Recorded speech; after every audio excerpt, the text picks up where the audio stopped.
everybody's line is drawn differently. The circumstances of every society are different.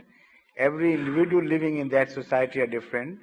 Needs and requirements vary in so many ways. Responsibilities varies. The burden on somebody's shoulder vary.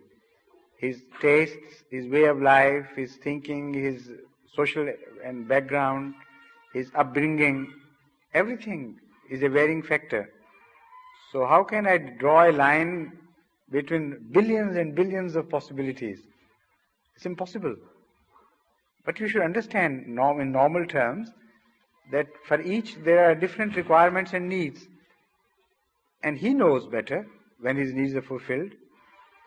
So if the needs are fulfilled and he's contented, he's not avaricious, looking beyond and yearning all the time, burning his heart for what he does not have. This is what it means. He is blessed by Allah, because content is a very great blessing of Allah.